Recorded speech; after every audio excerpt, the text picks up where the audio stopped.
Pessoal, passando aqui hoje para fazer uma revisão anatômica da radiografia do tórax em PA, passando então e finalizando com as estruturas ósseas, olhando aqui primeiro na região central da radiografia, nós temos os corpos vertebrais, essa morfologia mais retangular.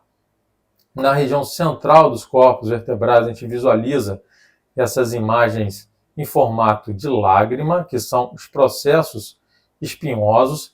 E na porção superior e lateral dos corpos vertebrais, a gente tem essas imagens ovaladas que a gente chama de sinal do olho da coruja. Parece um olhinho de coruja aqui na região superolateral dos corpos vertebrais. E essa imagem aqui representa o pedículo vertebral. Tá? Então, essa imagenzinha ovalada na região superior e lateral dos corpos vertebrais é a representação radiológica dos pedículos. Então, aqui, essas imagens retangulares são os corpos vertebrais, essas imagens em lágrimas centrais são os processos espinhosos e essas imagens ovaladas superiores e laterais são os pedículos das vértebras torácicas ou vértebras dorsais. Aqui a gente visualiza a clavícula do lado esquerdo, e vou só tirar aqui para a gente visualizar a clavícula aqui do lado esquerdo. Então, a clavícula, ela frequentemente, ela fica sobreposta aqui ao ápice pulmonar, então a gente tem que olhar essa região aqui com muito cuidado, porque tem uma estrutura óssea aqui que atrapalha essa nossa visualização dos ápices pulmonares, então a gente tem que olhar isso com muito cuidado e saber que é normal aparecer a imagem da clavícula aqui no ápice pulmonar. Uma outra estrutura óssea bem visualizada é a escápula. Então, aqui a gente tem a escápula esquerda, e aqui a gente tem a escápula direita. É uma radiografia de boa qualidade. Por que eu estou falando isso? Porque as escápulas estão fora do campo pulmonar, o que é uma radiografia de um padrão excelente, um padrão ideal. As escápulas, idealmente, elas não podem se projetar para dentro, tá, do parênquima pulmonar. Agora falando sobre os arcos costais, então a gente vai falar sobre os arcos costais anteriores e os arcos costais posteriores. Nós temos, então, 12 costelas, 12 arcos costais. O arco costal ele vem lá de trás da articulação costovertebral e faz uma volta para frente, de modo que a gente tem uma porção posterior do arco vertebral e uma porção anterior do arco costal.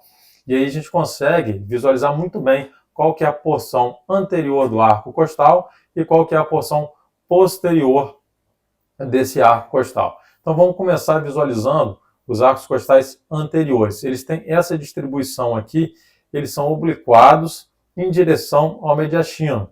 Então se a gente olhar aqui do lado direito, esse aqui é o primeiro arco costal anterior, aqui vai ser o segundo arco costal anterior, aqui o terceiro arco costal anterior, quarto e quinto. Eu vou começar a colocar os gráficos para facilitar o entendimento.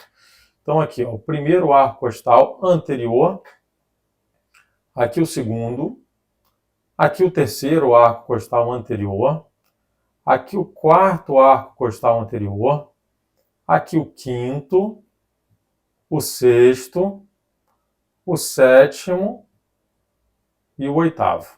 Aqui a gente ainda consegue ver um pouquinho ainda do nono arco costal anterior. Por que é importante essa contagem, a gente contabilizar os arcos costais? Para a gente ter uma radiografia de boa qualidade, com uma boa inspiração, nós precisamos visualizar pelo menos 6 arcos costais anteriores. Aqui nós visualizamos 8, então aqui é uma radiografia de boa qualidade.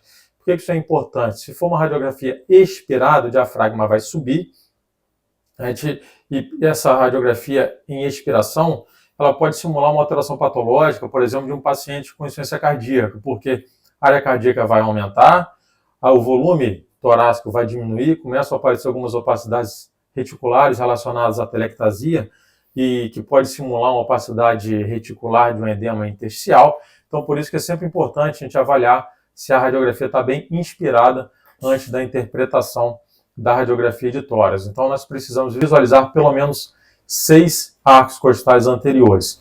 E os arcos costais posteriores, como é que nós fazemos essa contagem?